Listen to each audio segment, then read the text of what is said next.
Diana, no se te escucha.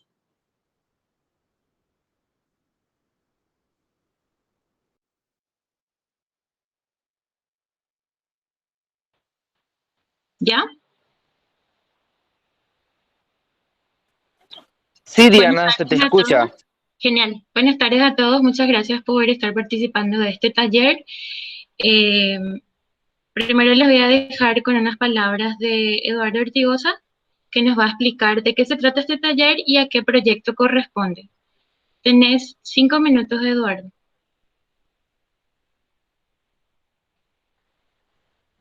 Bueno, eh, buenas tardes a todos. Antes que nada, quisiera agradecerle a todos por la participación y lo que vamos a estar viendo el día de hoy es un tema importante, muy importante para el país. A ver, es el tema lo que va a pasar en el 2023. ¿Qué va a pasar en el 2023 que va a ser muy importante para toda la sociedad? Exacto. Revisar el anexo C de Itaipú. Para ello, debemos saber qué hacemos. La pregunta que genera es, ¿bajará el costo de la Itaipú Nacional? Y si baja, ¿eso nos conviene? ¿De verdad nos conviene? Para responder a esta pregunta estamos aquí. Y con la participación de ustedes vamos a lograrlo. Y para responder a esta pregunta, estamos desarrollando este proyecto de investigación PIN 18040, titulado Análisis de escenarios de negociación aplicando método de decisión multicriterio y teoría de juego. Revisión del anexo C del Tratado de Itaipú. Es cofinanciado por el Consejo Nacional de Ciencia y Tecnología y está siendo ejecutado por la Facultad Politécnica de la Universidad Nacional de Asunción. Bueno, ¿y qué es lo que es el Paraguay deseado?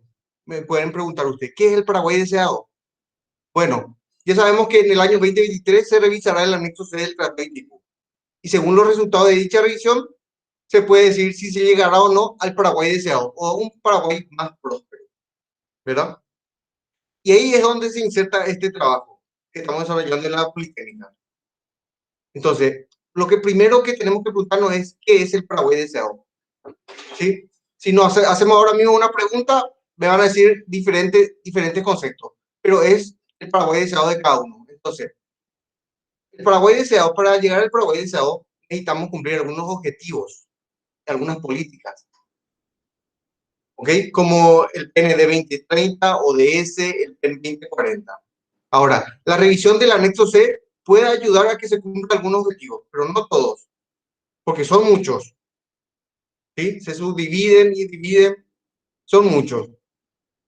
A ver, la revisión del anexo C puede llegar a no va a cumplir de forma directa la reducción de la pobreza, ni gestión educativa de forma directa.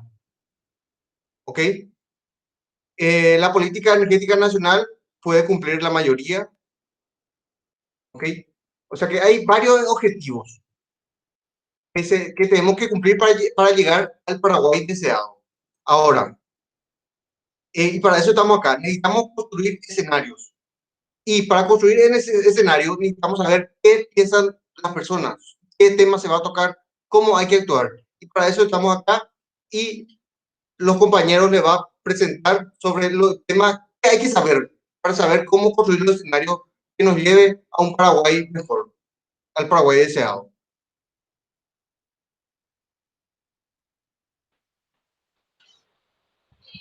Muchas gracias, Eduardo. Continuamos con el doctor Auxilia, que nos va a dar una perspectiva global de lo que es el proyecto.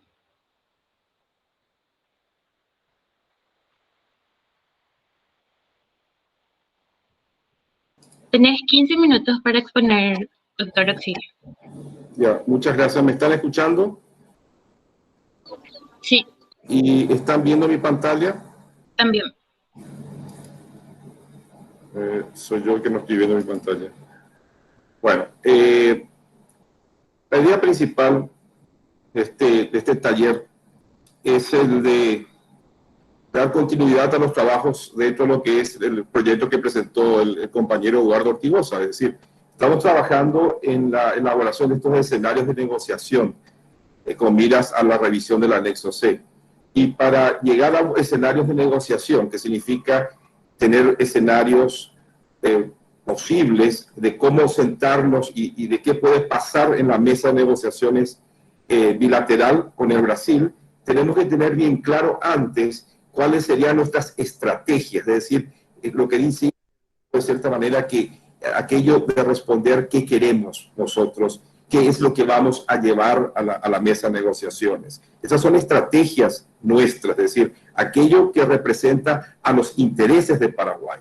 Eso está dentro del marco de lo que se llama la negociación estratégica, es decir, tener bien claro lo que uno pretende conseguir en la mesa de negociaciones, ¿no? Y a eso apunta básicamente nuestro trabajo. Estamos en este momento y con este taller buscando identificar en primer lugar qué hacemos actualmente con las rentas hidroeléctricas. Es decir, si vamos a partir a escenarios, si vamos a pensar en escenarios de estrategia, es decir, de cuáles podrían ser las configuraciones posibles de una posición o de una demostración de intereses de Paraguay en la mesa de negociaciones bilateral, tenemos en principio dos opciones que nos abren las puertas para un espectro muy grande de escenarios, ¿no? Tenemos las opciones de escenarios, por ejemplo, conservadores, es decir, de lo que podríamos llevar a la mesa de negociaciones de una manera, diríamos así, conservadora, es decir, sin cambiar mucho lo que ya existe en cuanto a estructura mental, en cuanto a paradigma, ¿no? Y acuérdense que el paradigma actual que tenemos con relación al anexo C de Itaipú es un paradigma enfocado en lo que se llama el rentismo. Es decir, nosotros en Paraguay lo que estamos siempre pensando cuando hablamos del anexo C es cuánto dinero vamos a obtener para el Estado, para la ANDE, para los municipios, es decir, en fin, para todos aquellos destinos que se tiene ya definido tanto en el anexo C como en la ley interna, porque hay dos cosas diferentes, ¿no? Es decir, una cosa es lo que uno negocia con el socio, en este caso con Brasil, y otra cosa es lo que ocurre dentro del país, es decir, cómo se internaliza eso. Eso es lo que vamos a ver justamente acá, ¿verdad? Porque al internalizar esos beneficios y al llevar esos beneficios financieros a la población, a diversos fondos, eso tiene un impacto interno y por lo tanto, al tener un impacto interno en diversos segmentos de la sociedad, estos segmentos de la sociedad tienen intereses con relación a esa negociación. Es obvio, ¿no? Hoy día están recibiendo dinero, ¿no? ¿Qué va a pasar el día de mañana? ¿Van a recibir el mismo dinero? ¿No van a recibir nada? ¿O van a recibir más? Esas son las tres opciones que tienen, ¿no? Entonces, lo que se podría plantear en principio, teniendo en cuenta justamente a ese destino que serían los diversos segmentos de la sociedad que reciben el dinero actual, es construir, por ejemplo, escenarios conservadores o escenarios disruptivos. ¿Qué significa tener un escenario conservador? Es prácticamente continuar con el paradigma más o menos rentista, es decir, la estructura del costo de servicio de electricidad se mantiene. Ustedes saben muy bien que en charlas anteriores hemos visto que la electricidad de Itaipú tiene los componentes principales: los gastos de explotación, donde están justamente los gastos en proyectos sociales incluidos allí, tiene las utilidades y los resarcimientos que van a la ANDE, los royalties que van al Estado paraguayo y que ahí se distribuye, vamos a ver dónde, y tiene la compensación por cesión de energía, que es la parte que corresponde solamente al país que vende al otro país, que en este caso recibe solamente Paraguay y lo paga solamente Brasil, ¿sí? Y además de eso tiene la parte de las obligaciones financieras de Itaipú, porque es una entidad binacional que tomó préstamos para construir la represa y todas las obras que existen en Hernandarias, ¿no? Permiso, Victorio, tienes que pasar a la siguiente diapositiva. Ya. Eso porque justamente el año 2023 vamos a dejar de deber ese dinero, vamos a pagar totalmente. Bueno, entonces, ¿cuál sería un ejemplo de escenario conservador? Es lo que nosotros presentamos hace unos meses como una propuesta inicial de escenario o estrategia que podríamos llevar a la mesa de negociación y que expusimos en la Comisión Asesora de la Cancillería, ¿no? En primer lugar, debemos tener siempre en cuenta que cuando hablamos de la revisión del anexo 6, hablamos de tarifa, tenemos que diferenciar muy bien lo que es la tarifa de la energía de la entidad binacional, la tarifa de Itaipú, la energía de Itaipú, de la tarifa de la energía paraguaya que le vendemos o le cedemos actualmente a Brasil. Son dos cosas diferentes. La tarifa de la energía paraguaya que vendemos a Brasil está compuesta de la tarifa de Itaipú más un plus.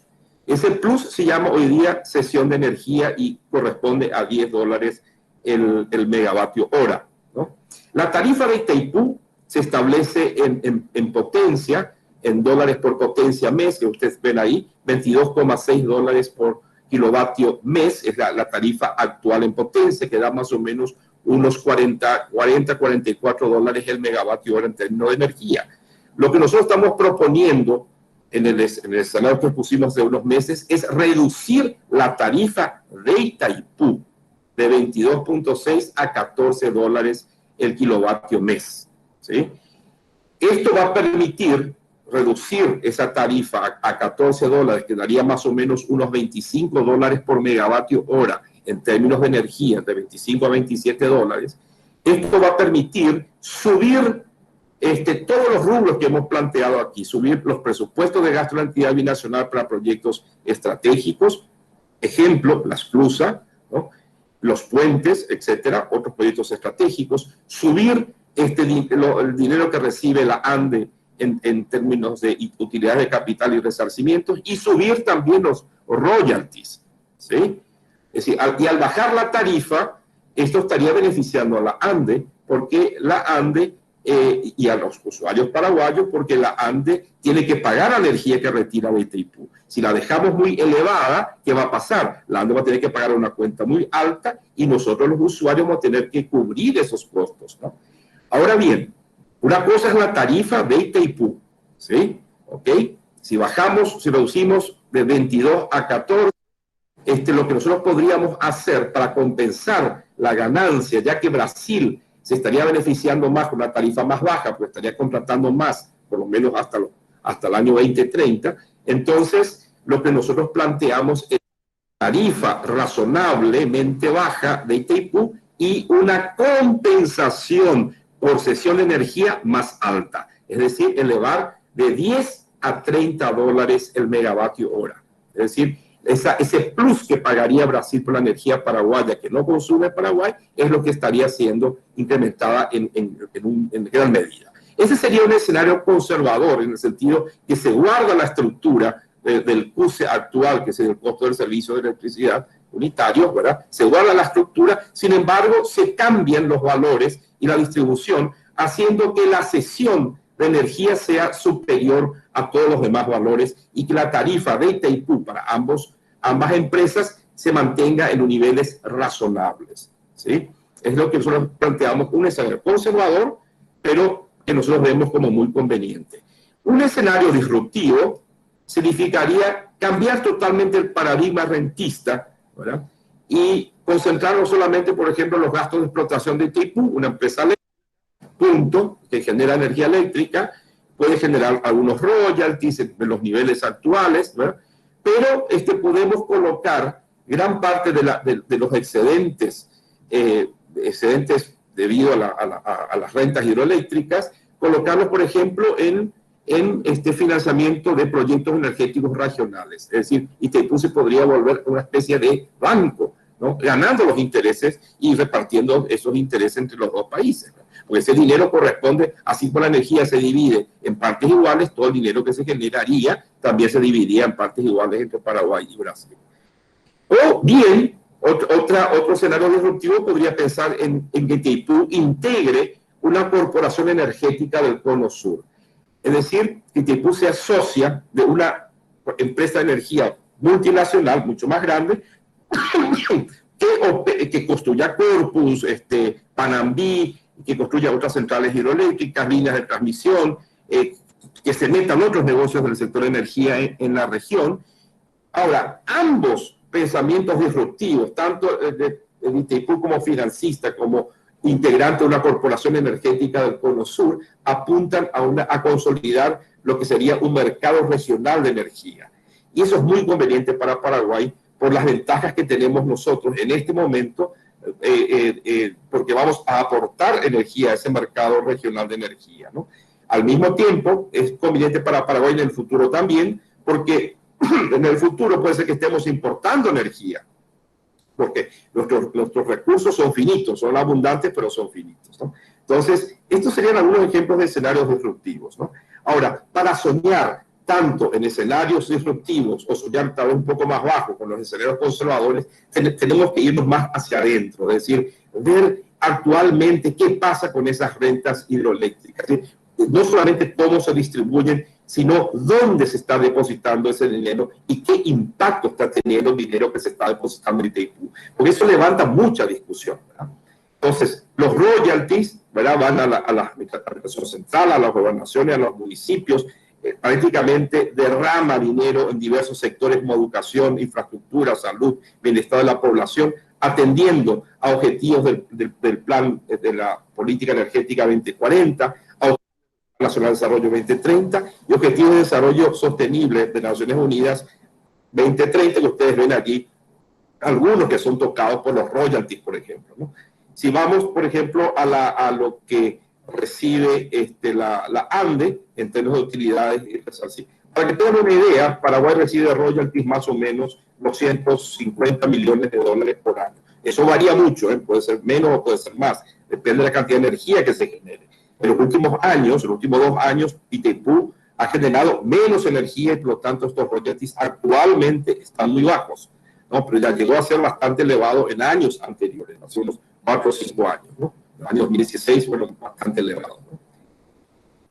La ANDE, vamos a ver en qué invierte esa plata. La ANDE recibe 40 millones de dólares de Itaipú en términos de utilidades y de resarcimiento, ¿no? Con eso, ese dinero que recibe la ANDE, eso tiene un impacto en el sentido que está ayudando, colaborando a cumplir la política energética nacional, nuevamente el Plan Nacional de Desarrollo y los Objetivos de Desarrollo Sostenible. Es decir, de alguna manera esto derrama sus efectos en estos niveles de cumplimiento de objetivos y metas de estos instrumentos de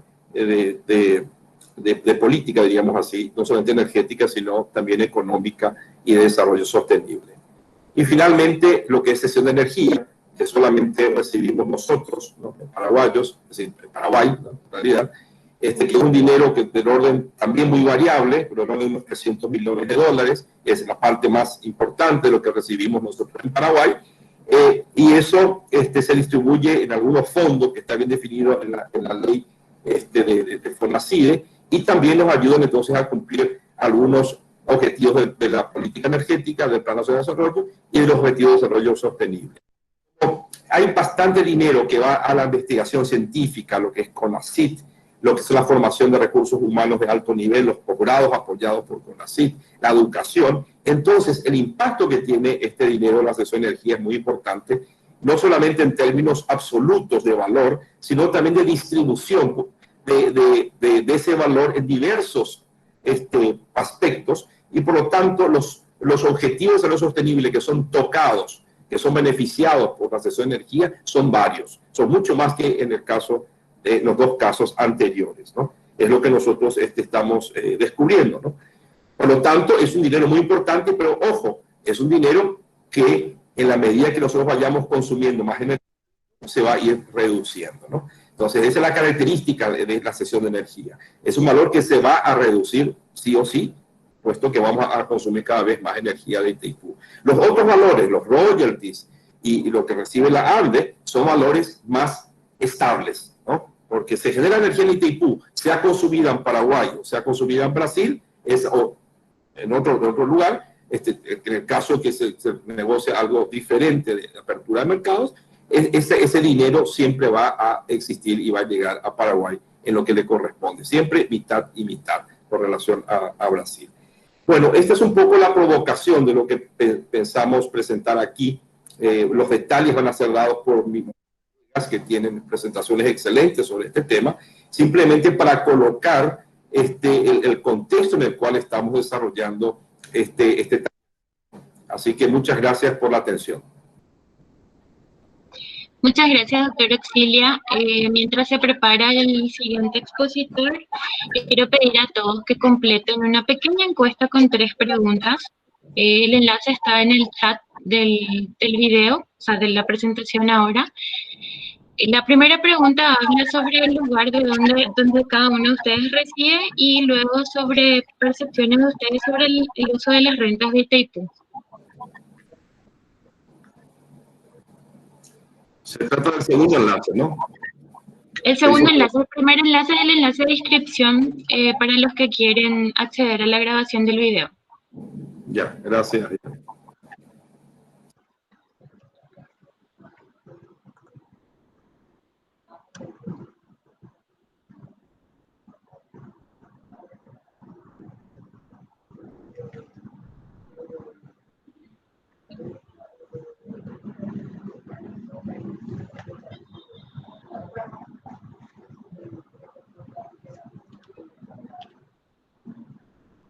Buenas noches.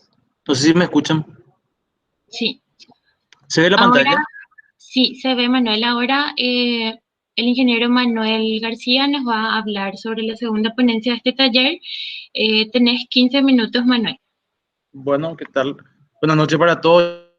Yo voy a hablar sobre el impacto en la ANDE de los ingresos financieros en carácter de la entidad aportante de las entidades binacionales.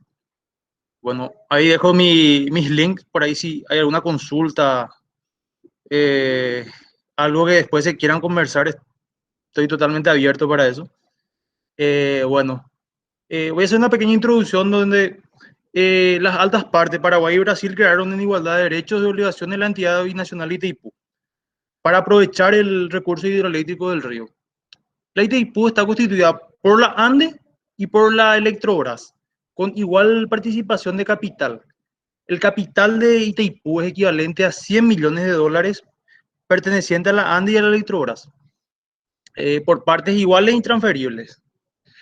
A partir de ahí, ambas empresas reciben remuneraciones, resarcimiento y compensaciones, ¿verdad? Dentro del anexo C, el ítem 3.1, donde se define que el 12% anual sobre la participación del capital integrado, que es el monto necesario, es a las partes que constituyen la Itaipú, también llamado utilidad.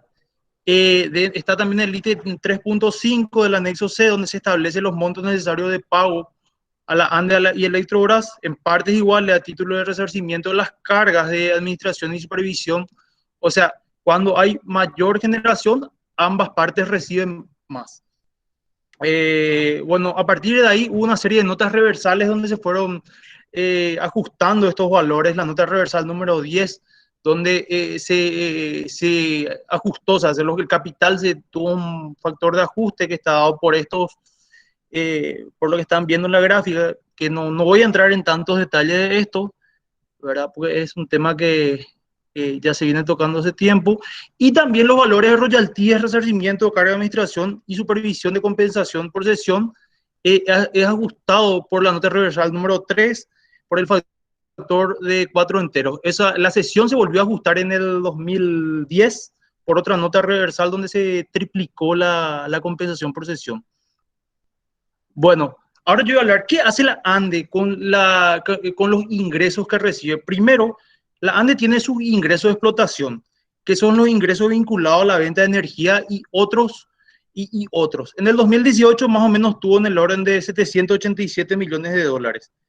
Y tiene sus gastos de explotación que están compuestos por la compra de energía, transmisión, generación y distribución. Dentro de esos gastos se encuentran gastos de personal, viático, materiales, combustibles. Y en el 2018 estuvo en el orden de 686 millones de dólares. Aparte de esto, tiene lo que son los ingresos ajenos a la explotación, que son los provenientes de las utilidades, resarcimiento Itaipú y Yesenetá. En el 2018 eso estuvo en el orden de 116 millones de dólares. y los gastos ajenos a la explotación, que son vinculadas a deudas con diferentes organismos, ¿verdad? Entre los que se podemos ver los préstamos suscritos con la CAF, la OFIT y los intereses de los bonos soberanos primera y segunda emisión que ascendieron en el 2018 a 75 millones de dólares, 74,8. Bueno, este es un histograma, ¿verdad? Donde podemos ver cómo vino variando, ¿verdad? Los ingresos por utilidad y resarcimiento en el tiempo, ¿verdad? A partir del 2014, se puede ver que en el 2016 hay un pico en lo que es resarcimiento justamente porque hubo una producción récord, ¿verdad? De energía. Bueno, ¿y cuáles son las obras que financia la ANDE con las deudas? Internas y externas. Las internas son las de los bonos soberanos, ¿verdad? Porque se hacen préstamos con Hacienda. Por ejemplo, por citar una de ellas, hay un programa de expansión del sistema de distribución que es un préstamo de 13 millones de dólares. Con los bonos soberanos se hicieron la adecuación de redes de media tensión y baja tensión a protegida y preensamblada, y también otros préstamos donde hubo un mejoramiento de la red de distribución eléctrica existente en el Chaco Central. Se hizo conexión a las redes eléctricas. O sea, la ANDE tiene muchísimos compromisos asumidos. Estos son 3 para que vean en qué tipo de deudas asume y de qué instituciones o de qué organismos la ANDE va financiando sus proyectos. Bueno, volviendo a lo que es los ingresos ajenos a la explotación, o sea, los gastos ajenos a la explotación son estas deudas. Con los ingresos se puede inferir que va cubriendo esas deudas. O sea, ¿qué podría hacer la ANDE en el caso de que aumentara lo que recibe, por ejemplo, de la entidad de Itaipú, ¿verdad? La ANDE podría atender, por ejemplo, la ODS 7, que es garantizar el acceso a una energía asequible y segura y sostenible y moderna. La ODS 9, que es construir infraestructura resiliente, promover la industrialización sostenible y fomentar la innovación. En el PND, o el Plan Nacional de Desarrollo, está la reducción de la pobreza y desarrollo social, donde una de las estrategias es el hábitat adecuado sostenible, donde también se universaliza el acceso a la energía eléctrica de fuentes renovables, el crecimiento inclusivo, donde se valoriza la valorización del capital ambiental, donde sus metas incluyen potenciar las energías renovables, y la política energética también, donde uno de sus objetivos superiores es universalizar el acceso a la energía eléctrica de calidad y fortalecer la infraestructura de distribución. Cuando hablamos, ¿verdad?, de la ODS 7, inversión o también de universalizar el acceso a la energía eléctrica, aparentemente, ¿verdad?, según lo que es la Dirección General de Estadística y Censo, hay un 99,7% de cobertura de lo que es la red eléctrica de la ANDE, ¿verdad? Pero esto no contempla Boquerón y Alto Paraguay, y también existen varias comunidades en el país que no tienen acceso a la energía eléctrica. Por ejemplo, por citar algunas, tenemos la comunidad Carayahuelta, que tiene 198 personas, ¿verdad? La comunidad Novoctas en el departamento de Presidente Ayes, que son 402 personas de esa comunidad, y la comunidad Novoctas Centros, que tiene 254 personas. Eso es por citar, ¿verdad? Ahora mismo esa gente, su fuente de luz es Lampiún, Candil, Fogata, o directamente no tiene, ¿verdad? Entonces, la inversión en pequeñas centrales de generación renovable podría ser unas acciones que ayudarían a alcanzar el ODS 7. Con lo que respecta al ODS 9, habla de infraestructura resiliente, ¿verdad? La ANDE viene invirtiendo en lo que es redes protegidas, ¿verdad? Líneas protegidas que dan una mejor confiabilidad cuando hay tormentas, ¿verdad? O en teoría, cuando hay tormentas, cuando caen un poste sí autosoportado, ¿verdad? Y lo que es el PND 2030, vemos que también hay una coincidencia que tomando las acciones de inversión en infraestructura de transmisión y distribución, inversión en pequeñas centrales de generación, se puede llegar a mejorar estos indicadores. Lo mismo para la política energética. Y bueno, entonces yo ya con esto voy a ir a la discusión preliminar, donde podemos inferir que con los gastos de explotación son cubiertos por los ingresos de explotación, y los gastos ajenos a la explotación son cubiertos con ingresos ajenos a la explotación. Ahí están encuadrados los ingresos provenientes de las hidroeléctricas, o sea, no solamente Itaipú, Yacyretá también está ahí. Pero esto no siempre es vinculante, debido a que el resultado final es es la sumatoria de todos los valores, positivo o negativo, de ambos resultados netos. Y ahí, a partir de ahí, podemos inferir que un aumento en los ingresos recibidos en las binacionales podría ser utilizado para el desarrollo. Podría permitir a la ANDE que lleve a cabo obras de infraestructura estratégica y que a su vez estarían alineados dentro de los ODS, el PNE 2030 y la política energética. Esto hay que tener en cuenta con un menor costo de capital al poder financiar estos emprendimientos con fondos propios, o sea, sin endeudarse, o si se puede ver de otro punto de vista, tendríamos una mayor capacidad de endeudamiento también. Y podríamos tener una mayor flexibilidad para la ejecución de obras según la necesidad específica urgente al disponer de recursos propios, porque la mayoría de los préstamos sale con un nombre y apellido, o es para tal obra, y en ese caso los bonos soberanos se usaron para diferentes obras que se tuvo flexibilidad. Si tuviéramos mayores ingresos, podría darse esa acción, ¿verdad? Y bueno, eso es lo que yo quería presentar y quedo a disposición. Muchas gracias. ¿Se puede hacer las preguntas ahora? Para... Muchas gracias, Manuel. Les solicito a todos que, por favor, si pueden completar la encuesta. Hay una al principio que es esta, volví a enviar el enlace por si el anterior tuviera algún error. Y al final vamos a tener otra encuesta, porque queremos medir el impacto de este taller en la percepción que tienen ustedes en el gasto de los recursos de Itaipú para el lado paraguayo. Entonces, para los que todavía no completaron, mientras se prepara el siguiente ponente, que es el máster Richard Ríos, les solicito que puedan completar la encuesta. Es muy corta y con preguntas de selección múltiple.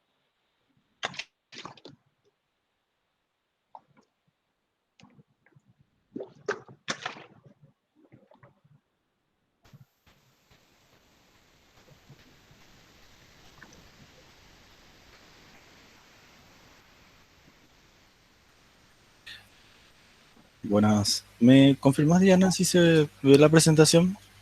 Sí, se ve completo. Ok.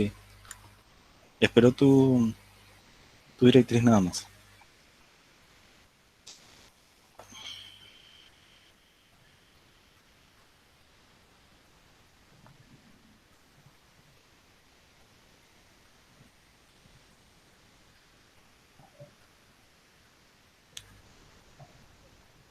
¿Puedo iniciar, Diana? Sí, puedes comenzar. Bueno. Muy buenas noches. El día de hoy vamos a hablar un poco, como ya los que me precedieron estuvieron dando una excelente presentación, sobre las rentas hidroeléctricas en Paraguay. Caso de estudio, en realidad ahora mismo estamos hablando de royalty y compensación por cesión de energía. Primeramente, lo que es el sector eléctrico paraguayo, tenemos mucha hidroenergía, tenemos una capacidad instalada muy considerable, y esto nos da un margen de reserva a un mediano o largo plazo, pero tenemos una exportación que en realidad es una cesión de energía. Solamente esta parte es la que nosotros estamos consumiendo de la electricidad que estamos generando por medio de las hidroeléctricas. Ahora bien, si hablamos de rentas hidroeléctricas, tenemos que saber cómo se retribuye eso a los estados. En el caso de Itaipú, lo que conocemos como royalty es el uso del recurso natural por el potencial hidroeléctrico. Y en el caso de Yacyretá, es la compensación por territorio inundado. Son dos cosas, conceptos de repente que pueden ser similares, pero la distribución es diferente. En este caso es 50-50% para cada una de las altas partes, y en este caso es 80% para Paraguay y 20% para Argentina. Hay otro concepto también de rentas hidroeléctricas que sería lo que es la compensación por cesión de energía, que en este caso como Paraguay es la que estamos aplicando. Estos conceptos de rentas hidroeléctricas son muy próximos a lo que son las rentas petroleras, que ahí nos puede dar un poco más de idea. Ahora bien, son nada más imágenes estas para poder ver lo que fue en su momento el Salto del Guairá, el interés que ya tenía Brasil, y una foto, vamos a decirle un poco más actual en ese proceso de llenado del embalse. Ahora bien, hablemos específicamente sobre Itaipú. Itaipú está el tratado, el cuerpo principal, y los anexos. Anexo A Anexo B y anexo C, la parte financiera. Hablemos ahora de los componentes del servicio de electricidad. Primeramente, como comentó el compañero, tenemos la utilidad de capital, donde Ande y Electrobras dan ese valor monetario inicial con relación a la inversión que se requirió. Es realmente poco, 100 millones de dólares versus 12.000 millones de dólares, pero en función a eso se le da una utilidad y se le paga el 12% a la Ande y Electrobras. Otro concepto es lo que es royalty, que se le paga a los estados. Es un concepto en energía, que es algo fluctuante. Vamos a ir viendo eso qué significa. Resarcimiento, que se le paga también a la Ande y Electrobras por lo que es la administración y la supervisión, es un concepto de energía. Y la parte más pesada del presupuesto, por así decir, de la Itaipú son las cargas financieras, la parte del interés y la amortización en sí. Y lo que es los gastos de explotación y saldo anterior. Si miramos un poco más atrás, hacemos un poco más amplio el análisis, vemos que el peso en sí de la carga financiera siempre es la más pesada, por así decir. Algo que fue creciendo en los últimos años es gastos de explotación, porque aquí se incluyó lo de responsabilidad social y ambiental, para tener unos valores en mente de cuántos son, y en total esto serían 3.388 millones de dólares. Eso fue en el 2018. Ahora bien, hablemos específicamente de lo que es royalty y cómo fue la evolución de lo que nosotros decimos qué hacer con esos royalties. Ahora bien, en el 98 sale la ley de royalties y compensación por territorio inundado, y especifica la distribución de este monto de dinero que va a entrar al Estado, de 80 para gastos de capital y 20% para gastos corrientes que estén relacionados con los gastos capital. Después fue evolucionando, vamos a decirle, la ley con donde se fueron agregando más ciudades, 2004, 2005, 2008. En el 2010 se le agregaron también algunas ciudades y se modificó un poco lo que es la distribución, donde ya no es más el 80-20, sino 80 gasto de capital, 10% para desarrollo sustentable y 10% para gastos corrientes. Y la última, el 2020 de julio, donde se modifica esta distribución, donde plantea que la distribución sería 40% para gobernaciones y municipios que deben destinar esto a alimentos o kit de víveres, 40% para gastos corrientes y gasto capital. Ahora bien, viendo de otra forma, podemos decir, los royalties van a Hacienda, Hacienda va para Administración Central y eso tiene un peso de 50%. Para los departamentos, para los gobiernos, para las gobernaciones, se discrimina por afectados y no afectados, en 5% cada uno. Para los municipios también se discrimina por afectado y no afectado, pero para los afectados es un 15%, donde ese 15% se distribuye otra vez 50% en igualdad y 50% debido a la densidad poblacional. Y los no afectados un 25%, ya que son más, y la misma distribución de 50-50. Ahora bien, si vamos a hacer una visión macro, aquí tenemos teóricamente Itaipú, Hacienda distribuye a cada uno de los departamentos y los departamentos también tienen un poco de dinero. En total podemos decir son 256 municipios, Asunción, y 275 dependencias que son beneficiadas solamente con dinero proveniente de royalties, del lado que es mitad y mitad otra vez. Por decir, el royalty se divide 50% para Paraguay, 50% para Brasil, y de ese 50% se distribuye a todas estas dependencias nuevamente, más administración central. Por hacer un zoom en la gráfica anterior podemos ver Itaipú, Hacienda. En lo que es central tenemos todos estos municipios y Asunción recibe por fuera porque es por capital. Ahora bien, para hacer una comparación nomás de los no afectados, podemos ir a ver qué pasa en el Chaco. Tenemos los departamentos de Boquerón, de Presidente Hayes y Alto Paraguay.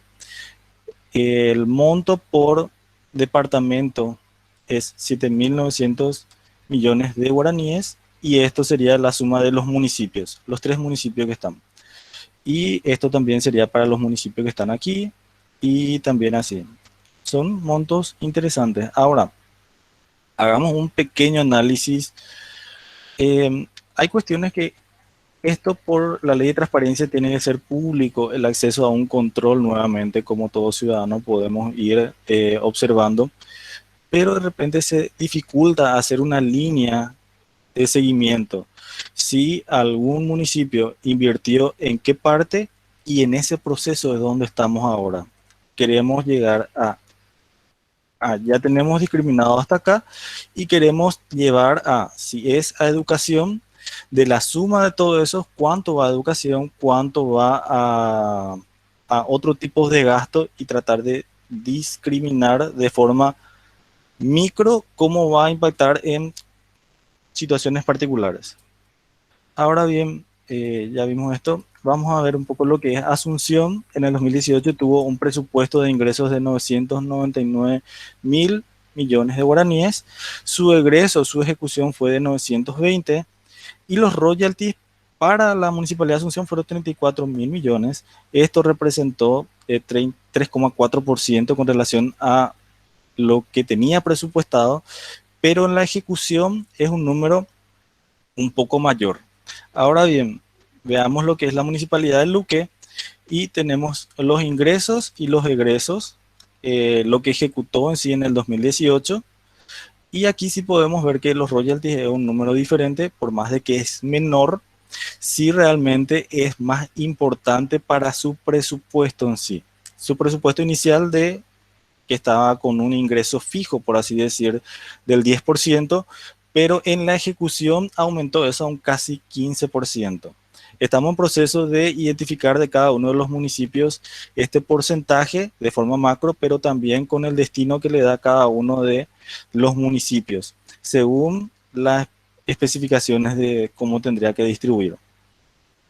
Ahora bien, hablemos un poco más de lo que es la compensación por cesión de energía, que es una renta hidroeléctrica en Itaipú.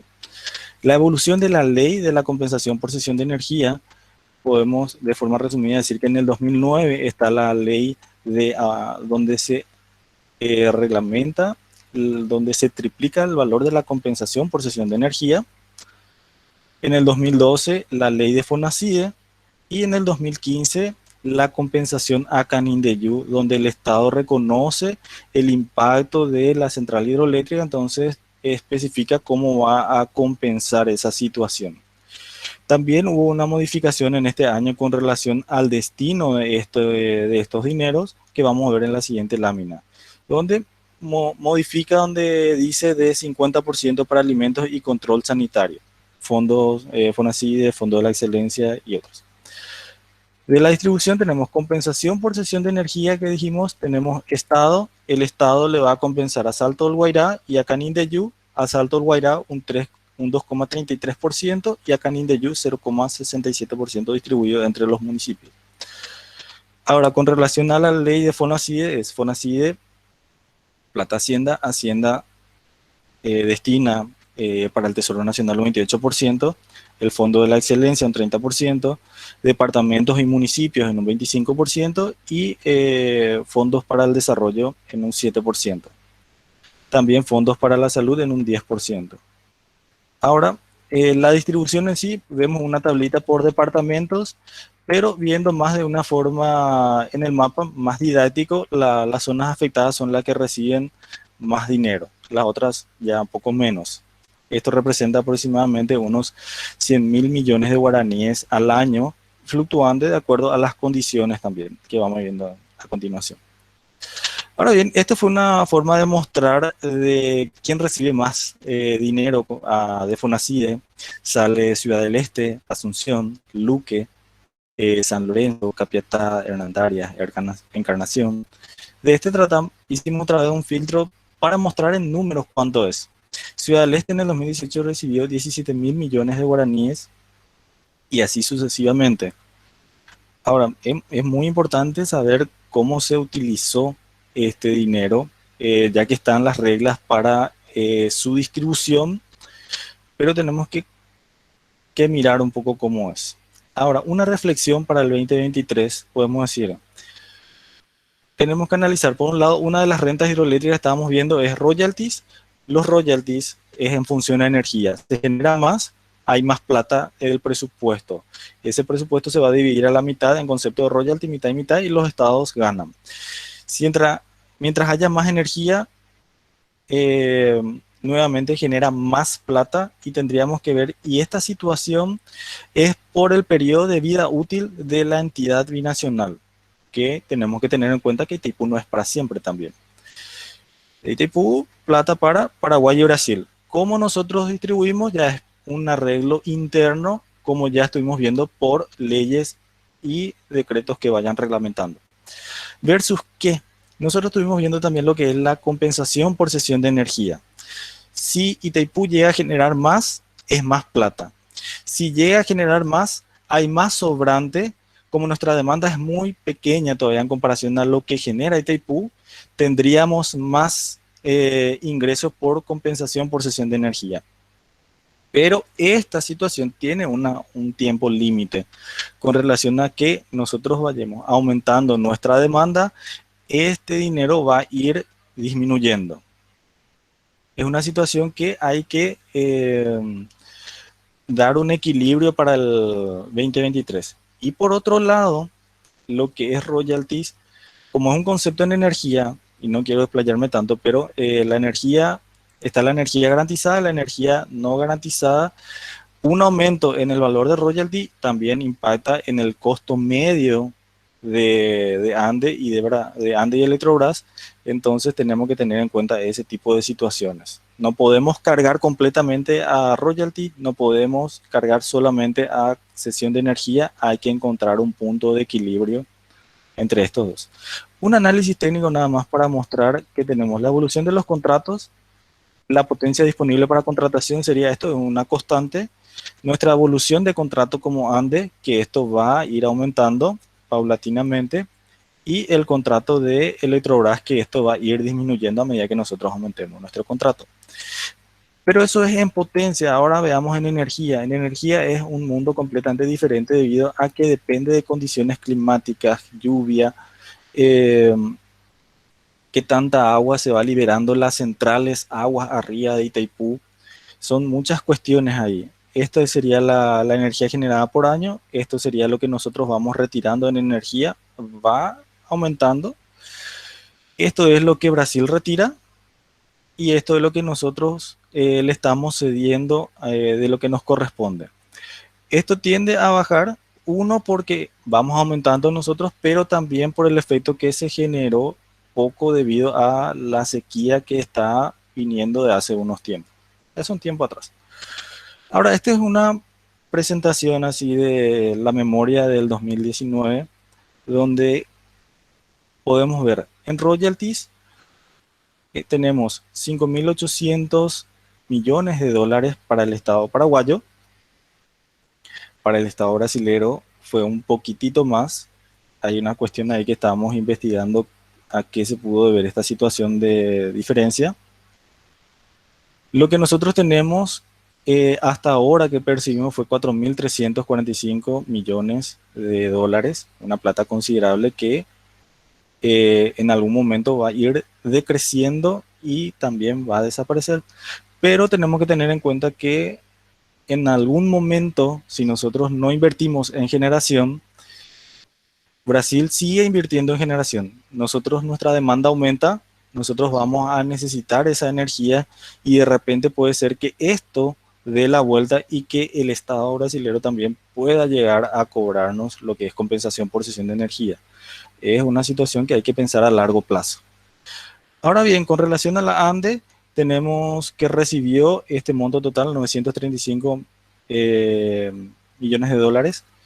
La Electrobras recibió un poquito más. Estamos analizando a qué se pudo deber esta situación. El Paraguay, si decimos toda la plata que entra a Paraguay, ya sea ANDE, royalties, compensación por cesión de energía, son 11.000. Y lo que es Brasil se me descalzó un chiquitito, son 7.000, pero tiene que ser este numerito de acá. pero en total Itaipú estuvo manejando este flujo de dinero.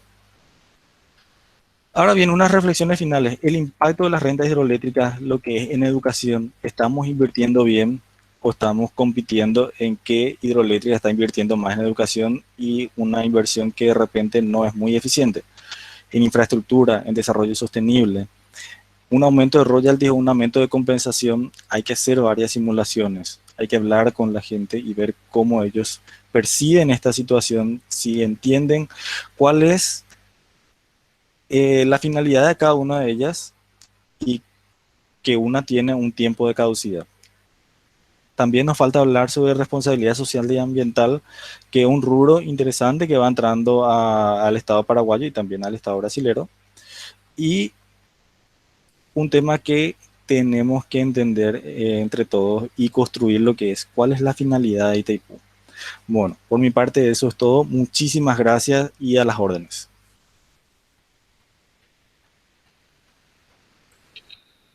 Muchas gracias, Máster Richard Ríos. Ahora le invito a todos a que completen una segunda encuesta para pasar luego a las discusiones. El enlace es el que estoy enviando ahora.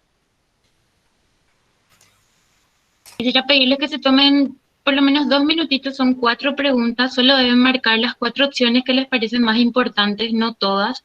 Si les parece que hay otra opción que es más importante, aclarar en otros. Y en las últimas 2 preguntas no creo que tengan problema porque son de selección única. Si alguien tiene alguna consulta o quiere debatir sobre algún punto de lo que se trató, puede escribir en el chat.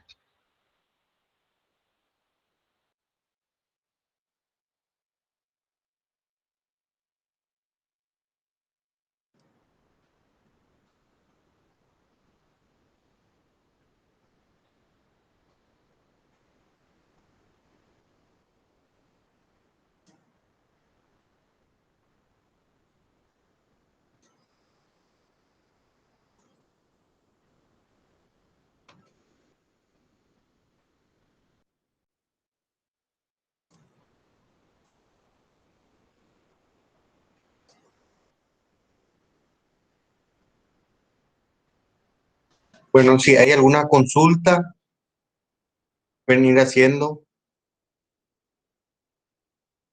una duda, alguna sugerencia. Hay una manito levantada. ¿Podés habilitar tu micrófono y entrar, Daniel? Bueno, muy buenas noches para todos. Gracias, Diana. Y antes que nada, felicitarle a todos los expositores por su brillante exposición.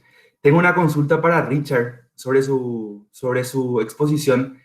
Entiendo que se está haciendo un desglose de el destino de los rubros de royalties, ¿verdad? Según los usos previstos del presupuesto, y que hasta el momento se llegó a, me parece que Asunción y el Luque, ¿verdad?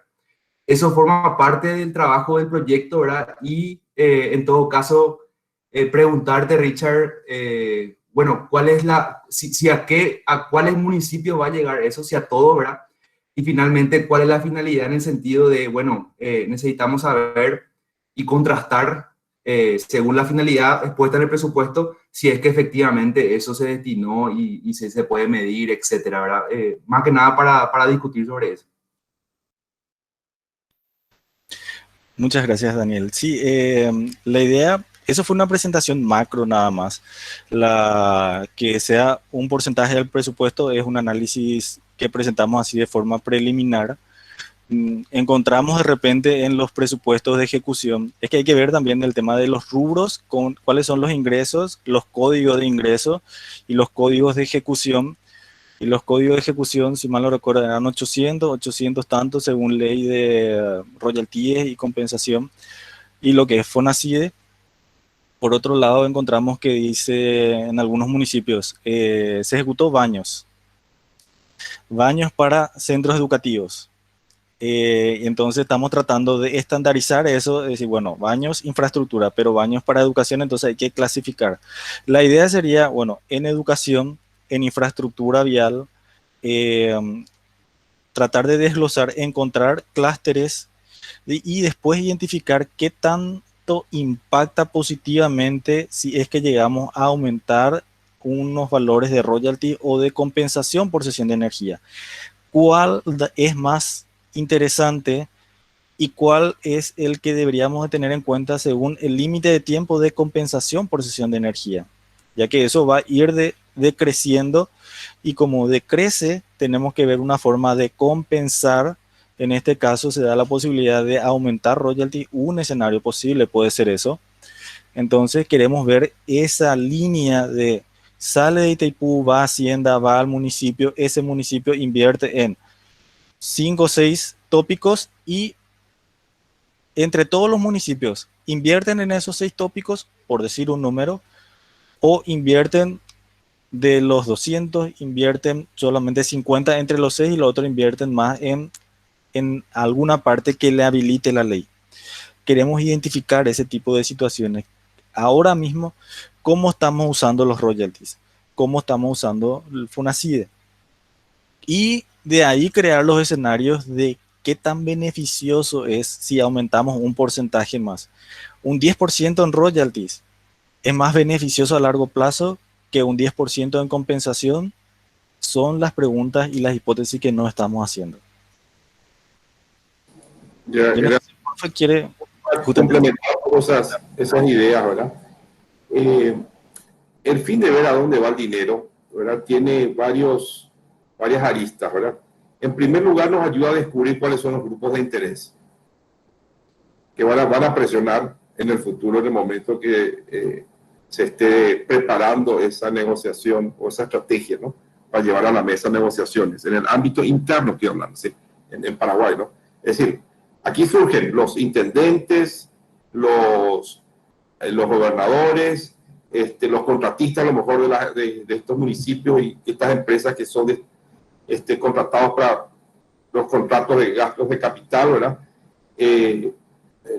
Los beneficiarios de la AFD, los beneficiarios del Fondo de la Educación y la Excelencia de la Educación e Investigación, etcétera, etcétera, etcétera, ¿no? Es decir, ahí hay un espectro, diríamos así, de grupos de interés que en todo momento van a estar presionando, ¿no? Y van a surgir, ¿no? Y van a hacer lobby, ¿no? A través de diversos mecanismos. Entonces, ese sería, diríamos así, un aspecto de lo que se podría ver de este análisis, ¿no? Hay algo también que nos parece más importante desde el punto de vista del proyecto en sí, ¿verdad? Que, a ver, ¿en qué vamos a concentrar nuestros esfuerzos si es que seguimos un escenario conservador, ¿verdad? Vamos a asumir, ceteris paribus, ¿no? Que la ley interna de distribución no se va a modificar demasiado, prácticamente nada, porque eso inclusive es muy difícil, porque sacarle el dulce a quien te está recibiendo va a ser muy difícil, ¿no? Lo más probable es que se sienta contento con una porción de dulce mayor, ¿no? Una porción de royalties mayor, no con una porción menor, ¿no? Entonces, ver dónde vamos a poner desde el punto de vista de impacto, a ver, bueno, dónde se usó y qué impacto tuvo ese uso de ese dinero, el dinero que vino de los royalties, el dinero que vino de la compensación por cesión de energía, el dinero que vino a través de la ANDE, ¿verdad? ¿Qué impacto tuvo, no? Y dependiendo de los criterios, por ejemplo, el cumplimiento de objetivos, para saber, bueno, cuál es el que más ayudó a cumplir los objetivos de desarrollo sostenible o los objetivos del Plan Nacional de Desarrollo 2030 o de la política energética nacional. Entonces, en virtud de eso, ver, bueno, si nos concentramos en conseguir más royalties, eso va a tener entonces un efecto positivo en el cumplimiento de estos objetivos, ¿verdad? Entonces, intentar enlazar, ¿verdad?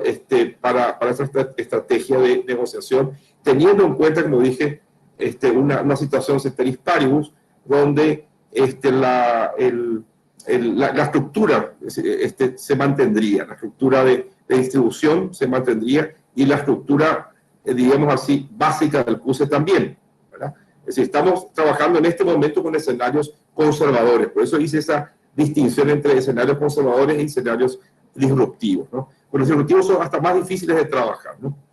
Pero como hay una tesis de maestría, ¿verdad?, que se dirige más bien a estos escenarios conservadores, ¿no? y ver entonces a través de análisis multicriterio dónde tendríamos que colocar mejor las fichas en el momento de definir una estrategia, si va a ser en compensación, si va a ser en royalties, según los criterios que sean definidos, ¿verdad? Entonces comenzamos por allí, por esos escenarios conservadores, ¿no? No sé si se entendió, Daniel. Sí, Daniel ya aclaró que se entendió. Tenemos otra pregunta de Rodrigo Rivero. Pregunta, ¿qué opinión tiene el grupo del intento que se hizo de incluir los fondos sociales al Plan General de la Nación? Dejo abierta al que quiera responder esa pregunta. Pues yo puedo comenzar dando mi comentario, haciendo mi comentario al respecto, ¿verdad? Y después dejo ahí para el debate, ¿no? Por más que después le tiren tomate, naranja, lo que sea. Y si me tiran, mejor así junto para Navidad, para la cena de Navidad, ¿no? Bueno, en realidad, ahí hay dos aspectos que deben ser considerados, me parece a mí, con relación a ese tema. Hay un aspecto jurídico y hay un aspecto, vamos a decir así, más de tenor técnico, ¿no? El aspecto jurídico es bastante complicada la situación, ¿verdad? Porque la estructura del anexo C, ¿verdad?, está definida y por lo tanto los rubros, es decir, los rubros mediante los cuales se realizan las transferencias al Estado paraguayo y a la entidad que es aportante del capital del Estado paraguayo, que es ANDE, ¿verdad? Está eso definido en el anexo C. Es decir, Itaipú no tendría dónde agarrarse, diríamos así, para hacer una transferencia directa, ¿verdad?, al presupuesto de gastos de la nación, ¿no?, al Estado paraguayo, ¿no? ¿Con base en qué? Desde el punto de vista legal. Se puede firmar un convenio, es cierto, Itaipú podría firmar un convenio con el Estado paraguayo para hacer esa transferencia, pero al hacer la firma del convenio, habría que ver si es posible para Itaipú, que es una entidad binacional que no depende solamente de decisiones de la margen derecha, sino también de la margen izquierda. Hay que ver hasta qué punto un convenio puede administrarse por el presupuesto paraguayo, porque hasta donde yo sé, un convenio firmado por Itaipú se maneja según las reglas de Itaipú. Entonces, es la misma. Es decir, si se firma un convenio según los procedimientos actuales, ese gasto se daría a través de los procedimientos de Itaipú y no de los presupuestos gastos de la nación. El segundo aspecto debe ser considerado, que no es solamente el jurídico, y ustedes ven que el aspecto jurídico es ya complicado, es el aspecto técnico. Que digo, ¿y para qué voy a hacer eso, no? ¿Dónde reside la ganancia o el beneficio de transferir esos dineros a ser gastados a través del presupuesto de gastos de la nación? Y ahí la pregunta que tenemos que hacernos es, ¿será que gastar esa plata a través del presupuesto de gastos de la nación es más efectivo que gastarlo a través de Itaipú? El Estado paraguayo, con esa ley de contrataciones públicas, que es un despropósito, ¿no?, con corrupción y un mal gasto, ¿no?, y falta de control y diríamos así, manejos también turbios dentro de ese presupuesto, ¿verdad?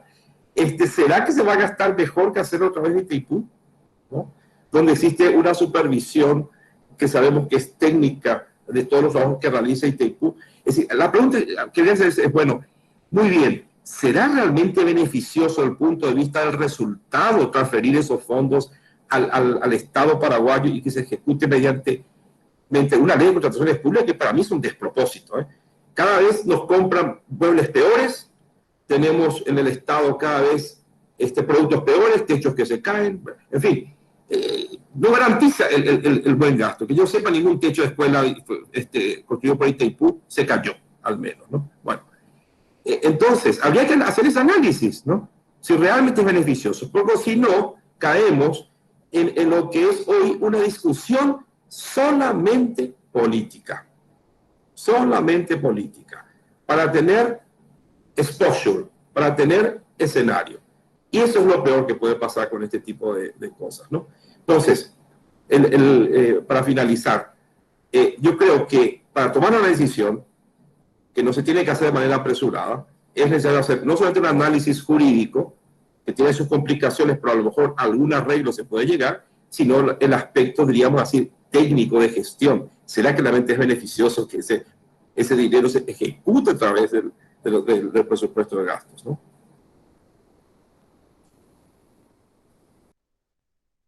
Muchas gracias por la respuesta, doctor Auxilia. Tenemos dos preguntas más. Eh, Podemos pasar a estas dos. Si es que alguien tiene alguna otra pregunta, puede escribir en el chat y luego podemos responderle por correo, si nos deja su correo. Y si es que alguien todavía no completó la encuesta, le invito por favor a que complete, porque todas sus respuestas son insumos para nosotros, para esta investigación justamente. La siguiente pregunta es de Jorge Recalde, está dirigida al doctor Auxilia. ¿Hay alguna preferencia soñable y alcanzable entre las estrategias conservadoras y disruptivas para Paraguay? ¿Hay algún equilibrio del tipo Nash, cita, que se haya podido evaluar?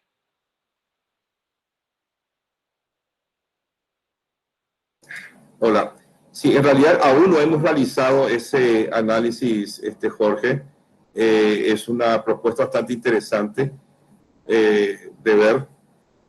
Y el tema es que hay que ver también el otro lado. Es decir, nosotros podemos soñar con esos escenarios disruptivos, ¿no? Y te digo, es más un sueño que otra cosa, ¿no? Y que nos puede ayudar a tener algunas ideas, pero a lo mejor podemos estar gastando energía sin mucho, diríamos así, sin mucho retorno de la otra parte, ¿no? Porque, por lo que yo tengo entendido, Brasil está muy contento con el Tratado de Itaipú, ¿no? Y creo que todos sabemos que no existe mucha voluntad de parte de Brasil de cambiar demasiado las cosas, ¿no? Y allí hay varios temas, ¿verdad? Varios fundamentos, ¿verdad? Que dan mucha fuerza a lo que estoy diciendo, ¿no? En primer lugar, las negociaciones de Itaipú son manejadas principalmente por Itamaraty. Itamaraty se fundamenta generalmente en una tradición bastante conservadora y bastante enfocada al respeto a los instrumentos jurídicos firmados en el pasado. Es decir, es muy difícil cambiar la letra de lo que firma el Itamaraty o que autoriza la firma del Itamaraty, ¿no? Entonces, eso me lleva a pensar que desde el punto de vista de Itamaraty habrá un cierto empuje hacia mantener escenarios más conservadores, diríamos así, ¿sí? En principio. Por más que Luna o el ministro de Minería y Energía hablen otra cosa, hay que ver lo que el Itamaraty tiene que decir al respecto, ¿no? Y lo que los otros actores también, ¿verdad?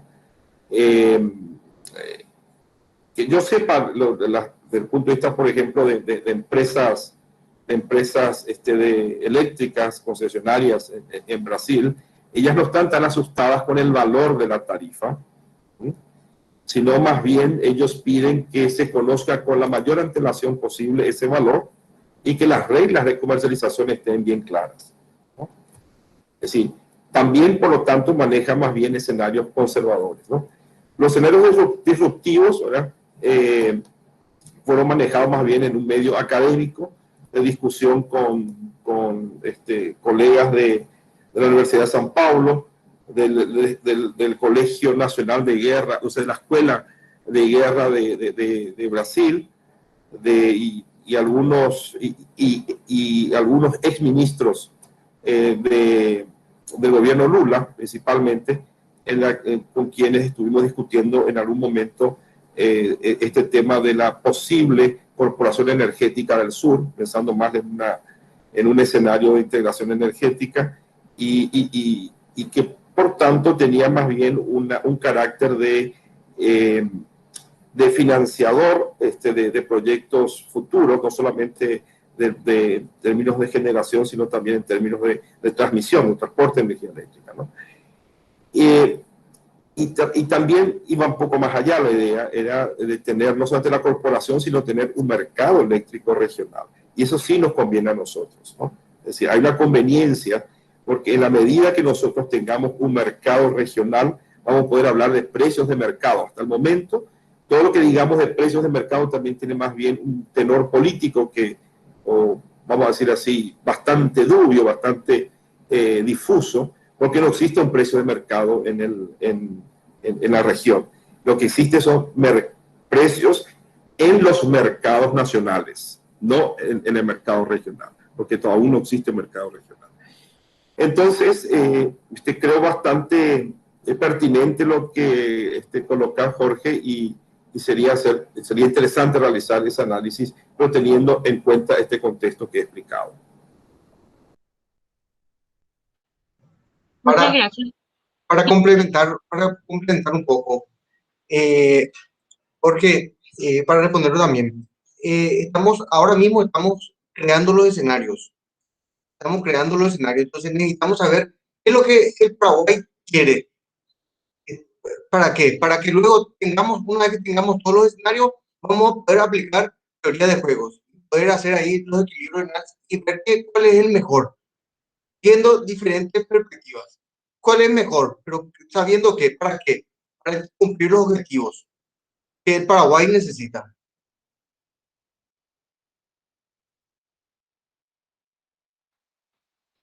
Gracias, Eduardo, y gracias al doctor Auxilia. Tenemos 2 preguntas. Creo que con honor al tiempo podemos responder esas 2 de forma breve, por favor. Una de Lucas Chamorro pregunta cómo entra en la ecuación de bajar la tarifa que pide Itamaraty y que el pueblo paraguayo pide tarifa baja de ANDE.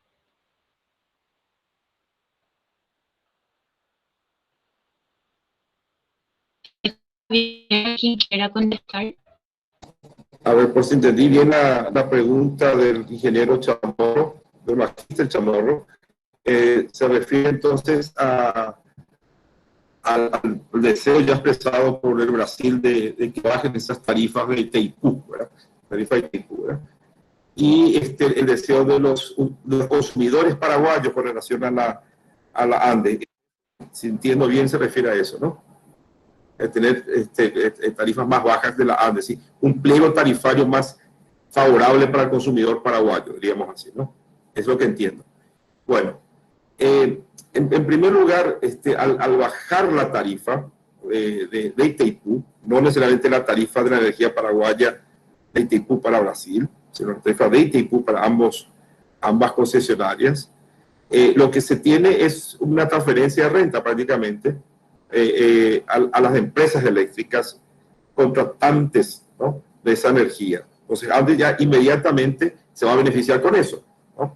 Puesto que si no varía las tarifas, va a tener un mayor ingreso con relación a un menor gasto, ¿no?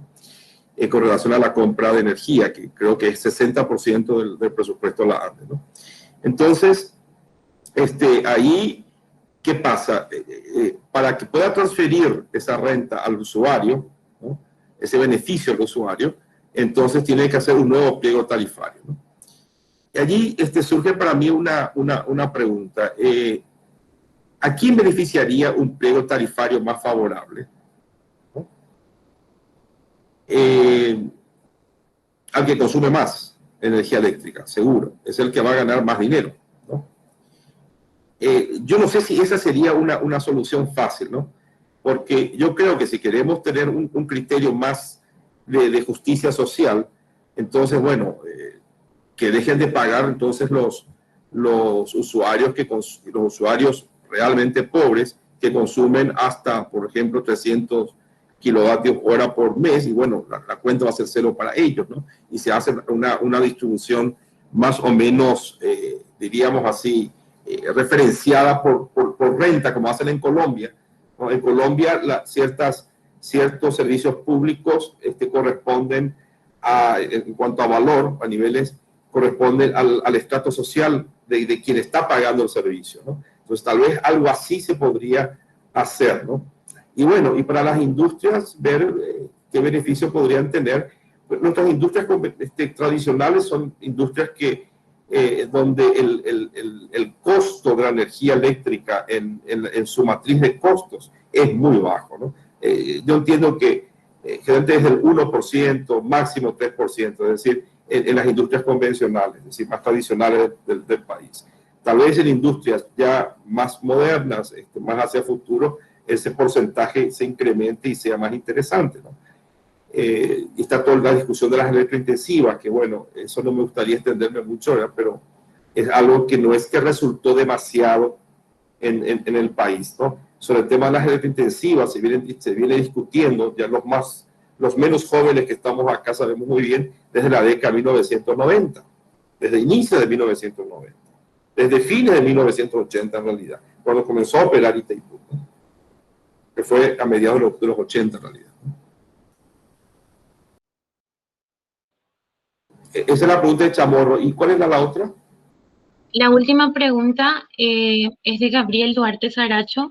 Consulta si para el 2023 esta posibilidad de conseguir que Margen Derecha pueda vender energía a otra concesionaria que no sea Electrobras mediante el cambio en el tratado. Bueno, es una discusión bastante interesante. En realidad, el tratado en ese punto es un poco ambiguo, ¿no? En lo que dice. El tratado dice que podrán contratar la energía, potencia de Itaipú, Ande, Electrobras o las empresas brasileñas o paraguayas que ellas indiquen, que las empresas indiquen. Entonces, así leyendo esa cláusula, da la impresión que la ANDE podría decirle a una empresa brasileña, concesionaria, que entonces puede contratar energía, ¿verdad? Así como está en la letra del tratado, ¿no? El problema es que en Brasil, claro, eso es un poco un pensamiento leyendo el tratado de manera muy literal, ¿verdad? Pero ahí les quiero decir algo, ¿no? Según la Constitución brasileña, los tratados internacionales, que es muy diferente a lo que dice nuestra Constitución, los tratados internacionales no pueden oponerse a lo que dice el derecho positivo interno de Brasil. ¿Qué significa esto? No significa que una ley brasileña puede cambiar un tratado internacional. No. Lo que dice es que lo que está en el tratado no puede ir en contra de lo que está establecido en la ley interna del país. ¿Y qué pasa? En Brasil hay una ley del año 73 que dice solamente Electrobras está autorizado a comercializar la energía de Itaipú en Brasil. Entonces, por más que nosotros podamos pensar, bueno, a través del tratado se puede interpretar así o asado, en Brasil está muy bien definido eso, es Electrobras y punto, por lo menos por ahora. Por eso, cualquier cosa que la ANDE quiera hacer en Brasil, lo tiene que conversar con Electrobras, porque si no va a ser inviable, ¿no? Inviable, ¿no? Con relación a Itaipú, a la energía de Itaipú, se puede. El acuerdo Lugo-Lula abrió una brecha como expresión de voluntades, pero no como una base jurídica fuerte, ¿verdad? Porque es apenas una declaración de presidentes, ¿no? Lo que después se llevó a ley y es lo que fue ratificado en el Congreso brasileño, que es el tema de la compensación por exceso de energía. Lo demás, no, ¿no? Tanto así que en ese acuerdo Lula-Lugo se decía, bueno, y fíjense, muy interesante esto, porque fueron muy sagaces, como siempre los portugueses, los brasileños, porque en la letra de ese acuerdo Lula-Lugo colocaron lo siguiente: juntos vamos a ver cómo colocar excedentes de Itaipú en otros mercados, es decir, los dos socios, no Paraguay solo ni Brasil solo, ¿no? Por más que ellos puede ser que nos cumplan en algunos momentos porque su sistema es grande y hay de repente energía que puede estar pasando a otro país, bueno, son posibles discusiones interesantes también, pero ellos colocaron allí, por lo menos en esa expresión de voluntades, que los dos socios podrían ir a negociar en otros mercados. Lamentablemente, lo que estaba en ese acuerdo Lula-Lugo, muy pocas cosas avanzaron, ¿no? Y la parte, diríamos así, bastante sustanciosa de estos temas de comercialización, eso no avanzó, lamentablemente. No sé si eso responde a la pregunta.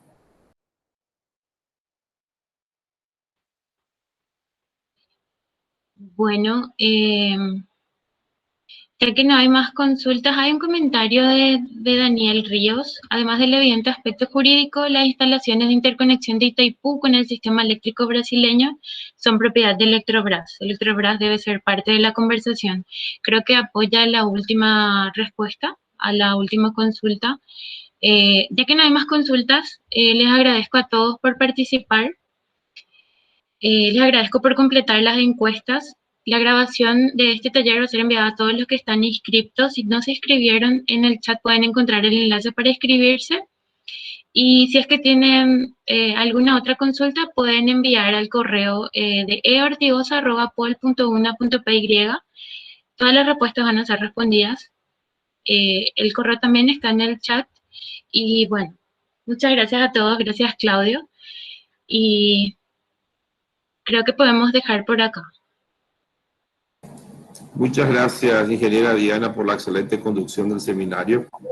A mis colegas, brillantes expositores también. Y a quienes nos asistieron hasta esta hora, un agradecimiento muy especial, ¿no? A los colegas del GICE, los alumnos de la Facultad Politécnica, los colegas de Yacyretá y de otros profesionales destacados que nos han prestigiado con su presencia. Genial. Bueno, no sé si es que podríamos sacar una foto entre los que todavía nos quedamos. Los que estén dispuestos a activar su cámara pueden hacerlo. Vamos a parar la grabación Genial. Voy a parar la grabación. para hacer la foto.